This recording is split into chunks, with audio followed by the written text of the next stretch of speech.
اعوذ باللہ من الشیطان الرجیم بسم اللہ الرحمن الرحیم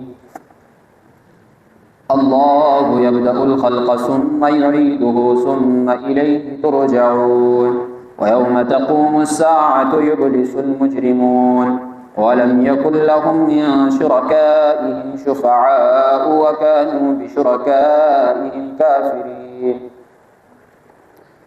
اس سے پہلے والے رکوع کے اندر تبشیر تھی روم والوں کے لیے کہ یہ روم والے غالب آئیں گے فارس والوں کے اوپر، اور مکہ والوں کے لیے بھی خوشخبری تھی کہ آپ ہی مدینہ چھوڑیں، جو اللہ روم والوں کو غالب کرے گا وہی اللہ مدینہ والوں کو بھی غالب کرے گا۔ چنانچہ ایسے ہی ہوا کہ مدینہ والے بھی سن 8 ہجری کے اندر غالب آئے اور 7 کے اندر روم والے بھی آگے۔ تو مشرکین کو کہا کہ خوش ہونے کی تمہیں ضرورت نہیں، اللہ تمہیں شرک کی وجہ سے دنیا کے اندر بھی ذلیل و خوار کرے گا اور آخرت کے اندر بھی ذلیل و خوار کرے گا۔ اب مشرکین کا ایک عقیدہ تھا، وہ کہتے تھے کہ مریں گے مرتے ہی ختم ہو جائیں گے، مرنے کے بعد کسی قسم کی کوئی زندگی نہیں، اور صاف الفاظ میں کہتے تھے ہائی ہاتھ لما توعدون، اے مسلمانوں جو تم ہمارے ساتھ وعدہ کرتے ہو قیامت کا کہ مرنے کے بعد دوبارہ زندہ ہوں گے، یہ بہت ہی زیادہ دور ہے، ذالک رجع بعید، یہ لوٹنا بہت دور ہے۔ اور آگے سے کہتے تھے کہ ہم مر جائیں گے، اذا متنا وکننا ترابا وعظاما ائنا لمبعوثون، ہم مر جائیں گے، مٹی ہو جائیں گے، ہڈیاں ہوں گے بوسیدہ قسم کی، ان ہڈیوں کو کون دوبارہ زندہ کرے گا؟ اب اللہ اس عقیدے کو رد فرما کر اس کے اوپر دلیل دیں گے کہ میں کیسے تمہیں دوبارہ زندہ کروں گا۔ اللہ فرماتے ہیں اللہ یبدأ الخلق، اللہ ہی ہے جو ابتداء پیدا کرنے والا ہے، یعنی پہلی مرتبہ پیدا کرنے والا اللہ ہی ہے، اور اس چیز کا اقرار مشرکین خود بھی کرتے تھے، توحید پھر ربوبیت مانتے تھے مشرکین، یعنی پیدا کرنے والا اللہ ہی ہے جس نے پہلی مرتبہ سب کو پیدا کیا۔ ان سے اگر آپ سوال کریں نا کہ آپ کے بتوں نے کبھی کسی چیز کو پیدا کیا ہے، وہ صاف جواب دیتے تھے کہ نہیں، بت ہمارے پیدا نہیں کر سکتے، ان کے اندر یہ صلاحیت نہیں، پیدا کرنے والی ذات اللہ ہی کی ہے۔ تو اب فرمایا اللہ یبدأ الخلق، پہلی مرتبہ اللہ نے پیدا کیا، اس چیز کو مشرکین بھی مانتے تھے۔ اللہ فرماتے ہیں ثم یعید، وہی اللہ دوبارہ تمہیں پیدا کرے گا۔ کیوں؟ پہلی مرتبہ پیدا کرنا مشکل ہوتا ہے بنسبت دوسری مرتبہ پیدا کرنا، کہ ایک مرتبہ کوئی چیز بن گئی مارکیٹ کے اندر آ گئی، اب دوبارہ اس کا بنانا آسان ہوتا ہے پہلی مرتبہ بنانے کی بنسبت۔ اللہ فرماتے ہیں ثم الیہ ترجعون، دوبارہ تمہیں لٹاؤں گا ہی نہیں، یعنی زندہ ہی نہیں کروں گا بلکہ زندہ کر کے اپنی طرف لاؤں گا۔ ثم الیہ ترجعون، اسی کی طرف تمہارا لوٹنا ہے، اور لوٹنے سے کوئی بچ بھی نہیں سکتا۔ ایسا نہیں ہو سکتا کہ کوئی اٹھے اور اٹھ کر قبر سے کہیں اور بھاگ جائے، میدان محشر کی طرف نہ جائے، فرمایا نہیں، اس دن کسی کے بس کے اندر نہیں ہوگا کہ ادھر ادھر ہو جائے، ساروں کو ہانک کر سیدھا میدان محشر کی طرف لے کر جایا جائے گا۔ فرمایا وَيَوْمَ تَقُومُ السَّاعَةُ، اب قیامت تو آنی ہے نا، تو قیامت کا منظر کیسا ہوگا؟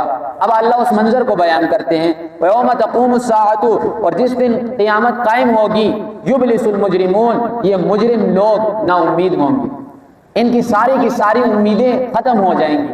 آج جو ان لوگوں نے قبر والوں سے جو امیدیں لگائی ہوئی ہیں، بتوں سے جو امیدیں لگائی ہوئی ہیں، اور جن لوگوں کی عبادت کر رہے ہیں ان سے جو امیدیں لگائی ہوئی ہیں، یہ ساری کی ساری امیدیں ان لوگوں کی قیامت والے دن ان سے گم ہو جائیں گی، یہ بالکل نا امید ہو جائیں گے۔ فرمایا وَلَمْ يَكُنْ لَهُمْ، نہیں ہوگا ان کے لیے، مِنْ شُرَكَائِهِمْ، کوئی ان کا شریک، ان کی شریکوں میں سے کوئی شریک ان کی سفارش نہیں کرے گا، شفعاء، سفارشی نہیں بنے گا، سفارش نہیں کرے گا، اور سفارش تو دور کی چیز، وَكَانُوا بِشُرَكَائِهِمْ كَافِرِينَ، اور یہ ان کے شرکاء جو تھے دنیا کے اندر اللہ کے ساتھ، یہ ان کے منکر ہو جائیں گے، یہ کہیں گے کہ ہمیں کوئی کسی قسم کی تمہاری عبادت کی خبر نہیں، ہمیں نہیں پتا کہ تم عبادت کیا کرتے تھے کہ نہیں۔ عموماً جن لوگوں کی عبادت اللہ کے سوا ہوئی ہے، ان میں سے ایک قسم کے وہ لوگ ہیں جو نیک اور بزرگ ہیں۔ سب سے پہلا درجہ انبیاء کا، ان کی لوگوں نے عبادت کی ہے، حضرت عزیر، حضرت عیسیٰ، اور اسی طریقے سے کئی پیغمبر اللہ کے گزرے ہیں جن کی لوگوں نے عبادت کی ہے، مرنے کے بعد ان کی عبادت شروع ہوگی۔ اس کے علاوہ انبیاء کے بعد اولیاء، اللہ کے نیک بندے بزرگ، ان کی بھی عبادت کی گئی۔ دوسری قسم کی وہ چیزیں ہیں جنہیں خود پتہ نہیں کوئی حس ان کے اندر نہیں، عقل ان کے اندر نہیں، ان کی بھی عبادت کی گئی۔ سورج، چاند، ستارے، پتھر، کئی قسم کی چیزیں تھیں جن کی لوگوں نے عبادت کی، انہیں تو بالکل پتہ ہی سرے سے نہیں۔ اور تیسری قسم کی جو لوگ ہیں نا، ان کی عبادت کی گئی ہے، جن کے بارے میں قرآن نے کہا کہ عبادت کرنے والے بھی اور جن کی عبادت کی گئی ہے، یہ دونوں کے دونوں آگ کے اندر ہیں۔ وہ لوگ ہیں جو جانتے تھے کہ اللہ کے علاوہ کسی کی عبادت نہیں، لیکن اپنی عبادت کروانے کے اوپر انہوں نے لوگوں کو مجبور کیا کہ آؤ آ کر ہماری عبادت کرو۔ وہ کون لوگ ہیں؟ وہ شیاطین ہیں، یعنی شیطانوں میں سے ہیں۔ اور دوسرے وہ علماء ہیں کہ جنہوں نے دین کو بیچ کر لوگوں کو دین سے ہٹا کر لوگوں کا رخ اپنی طرف کیا۔ یہ اس کی مثالیں آپ کو سب سے زیادہ علماء یہود کے اندر ملیں گی، یعنی انہوں نے لوگوں کا رخ دین سے ہٹا کر، کتاب سے ہٹا کر اپنی طرف کیا ہے کہ تحفے تحائف اور پیسے مال وغیرہ ہماری طرف آتا رہے۔ تینوں قسم کے لوگوں کی یہاں پر بات آ رہی ہے۔ فرمایا وَلَمْ يَكُنْ لَهُم مِّن شُرَكَائِهِمْ شُفَعَاءُ، ان کی شریک کوئی بھی ان کی سفارش نہیں کریں گے، نہ نیک لوگ کریں گے، نہ بے جان چیزیں کریں گی، اور نہ وہ کریں گے کہ جنہوں نے ان سے کہا تھا کہ آؤ ہماری عبادت کرو۔ ان کو تو اللہ پکڑیں گے، لیکن پہلے جو دو تھے ان کو اللہ چھوڑ دیں گے۔ فرمایا وَيَوْمَ تَقُومُ السَّاعَةُ، اور جس دن قیامت قائم ہوگی، يَوْمَئِذٍ يَتَفَرَّقُونَ، اس دن سارے کے سارے لوگوں کو جدا کر دیا جائے۔ پہلے بھی عرض کیا تھا، تفصیل سے مضمون گزرا تھا کہ جب میدان محشر سے چلیں گے نا تو ٹولوں کی شکل میں چلیں گے، یعنی ٹولے بنے ہوئے ہوں گے۔ سب سے پہلی تمیز کون سی ہوگی؟ پہلی جدائی کون سی ہوگی؟ ایمان اور کفر کی۔ ایمان والے علیحدہ، کافر علیحدہ، دو راستے ہوں گے۔ پھر ایمان والوں کے اندر بھی ٹولے ہوں گے، درجے ہوں گے، ان درجوں کے حساب سے چلیں گے۔ رسول صلی اللہ علیہ وسلم ایک دن جنت کے فضائل بیان فرما رہے تھے۔ فرمایا جنت کے 8 دروازے ہیں، ان 8 دروازوں میں سے ہر ایک اپنے اپنے دروازے سے گزرے گا۔ فرمایا کہ جو زیادہ روزے رکھنے والا ہوگا وہ اپنے دروازے سے گزرے گا، جو زیادہ نمازی ہوگا، جہاد کرنے والا ہوگا، علیحدہ دروازے ہوں گے، سارے کے سارے ان دروازوں سے علیحدہ ہو کر گزریں گے۔ تو حضرت صدیق اکبر رضی اللہ تعالیٰ عنہ نے سوال کیا، اے اللہ کے رسول، کیا کوئی ایسا شخص بھی ہوگا جو 8 دروازوں میں سے گزرے، یعنی جس دروازے سے چاہے گزر جائے؟ فرمایا ہاں اے صدیق اکبر، مجھے امید ہے، رسول اللہ فرماتے ہیں مجھے امید ہے کہ وہ تو ہی ہوگا کہ جسے ہر دروازہ پکارے گا کہ آؤ میرے اندر سے داخل ہو، میرے اندر سے داخل۔ تو پتہ چلا کہ یومئذ یتفرقون، اللہ جدائی کریں گے، اللہ نے تمیز کرنی ہے، فرق اللہ نے کرنا ہے۔ تو فرمایا فَأَمَّا الَّذِينَ آمَنُوا، بس بہرحال وہ لوگ جو ایمان لائے، وَعَمِلُوا الصَّالِحَاتِ، اور نیک اعمال کیے۔ یہاں پر بھی بتا دیا کہ خالی ایمان نہیں، ایمان کے ساتھ نیک اعمال۔ فَهُمْ فِي رَوْضَةٍ يُحْبَرُونَ، پس وہ ہوں گے باغات کے اندر خوشحال۔ فرمایا یہ باغات جنت کے باغات، ان کے اندر انسان کو کسی قسم کی کوئی پریشانی نہیں ہوگی، یحبرون، خوشحال وہ زندگی گزاریں گے۔ اور پیارے پیغمبر صلی اللہ علیہ وسلم نے فرمایا اذا مررتم بریاض الجنت فرتعوا، کہ اے لوگوں جب تم جنت کے باغات سے چلو تو خوب چرو۔ صحابہ نے سوال کیا، قالوا وما ریاض الجنت یا رسول اللہ، اے اللہ کے رسول کہ یہ جنت کے باغات کیا تھی، یعنی جنت کی چراگاہیں کیا ہیں؟ تو آگے رسول اللہ صلی اللہ علیہ وسلم نے فرمایا حلق الذکر، یہ جنت کے یعنی یہ ذکر کے حلقے ہیں، ان کے اندر انسان جب بیٹھتا ہے تو یہ ساری کی ساری کمائی کدھر ہوتی ہے؟ جنت کے اندر ہوتی ہے۔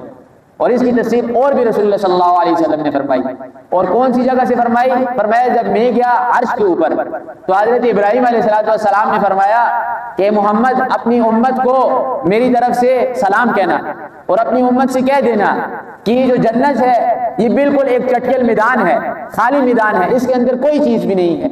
فرمایا کہ اپنی امت سے کہو کہ وہ اللہ کا ذکر کریں، اور ذکر کر کے ادھر اپنے لیے درخت لگائیں، ادھر اپنے لیے محل بنائیں، جنت خالی ہے، ادھر کچھ کریں گے تو جنت کے لیے جنت کے اندر اپنے لیے کچھ بنائیں گے۔ تو فرمایا فَهُمْ فِي رَوْضَةٍ يُحْبَرُونَ، تو وہ باغات کے اندر ہوں گے خوشحال۔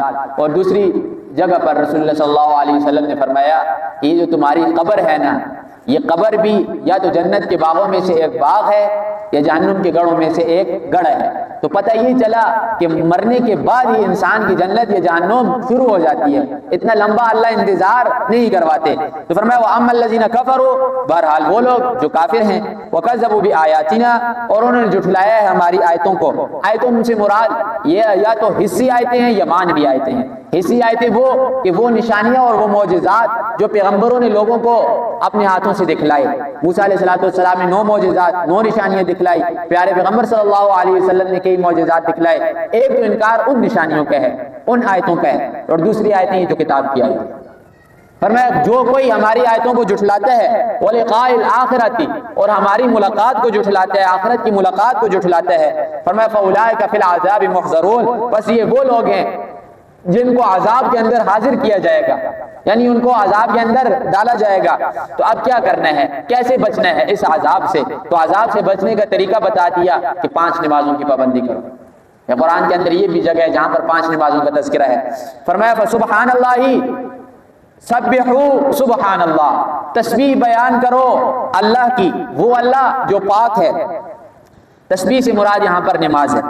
حینا تمسونا، شام کے وقت کون سی نمازیں آ گئی؟ مغرب اور عشاء۔ وحینا تصبحون، اور صبح کی نماز آ گئی، 3 نمازیں آ گئی۔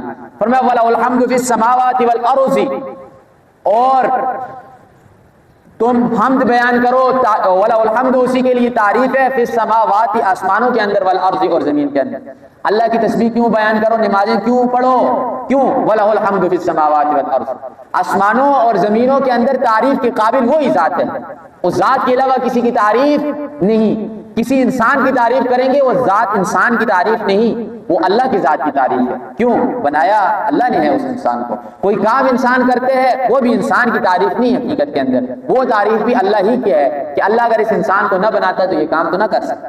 تو حقیقت کے اندر بھی وہ تعریف کس کی ہے؟ اللہ کی ہے۔ تو اس لیے فرمایا کہ اس کے لیے تم نمازیں پڑھو۔ تو یخرج الحی من المیت، وہ نکالتے ہیں زندہ کو من المیت، مردے سے۔ اب بے جان مردہ ہوتا ہے نطفہ، پانی کا قطرہ ہے نا، اس کے اندر کوئی جان ہے کسی قسم کی؟ نہیں۔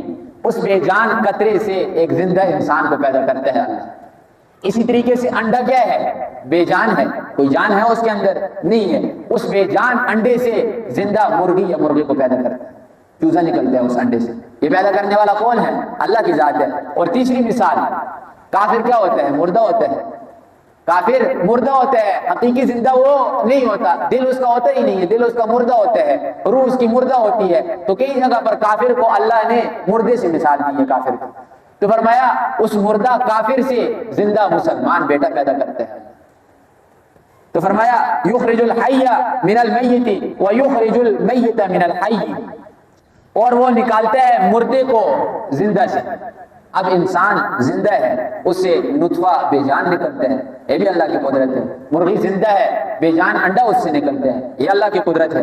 فرمایا وَيُحْيِي الْأَرْضَ بَعْدَ مَوْتِهَا، زمین کو پروردگار زندہ کرتا ہے مردہ ہونے کے بعد۔ کیا مطلب؟ خشکی خشکی ہوتی ہے، کوئی چیز زمین کے اندر نہیں ہوتی، بالکل بانجھ ہو جاتی ہے، اور اللہ آسمان سے پانی کو اتارتے ہیں، اس مردہ زمین کو اللہ زندہ کر دیتے ہیں۔ فرمایا یہ اللہ کی کامل قدرت ہے، قدرت کاملہ ہے، یہ اس کے مظہر ہیں، کچھ نہ کچھ نشانیاں ہیں جو اللہ نے آپ کے سامنے بیان کی۔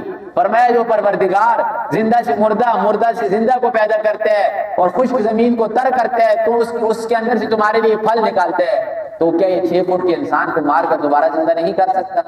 فرمایا وَكَذَلِكَ تُخْرَجُونَ، اسی طرح تمہیں مارنے کے بعد دوبارہ نکالے گا، دوبارہ زندہ کرے گا۔ اللہ سے دعا ہے عمل کی توفیق عطا فرمائے۔ آمین۔ الحمدللہ رب العالمین۔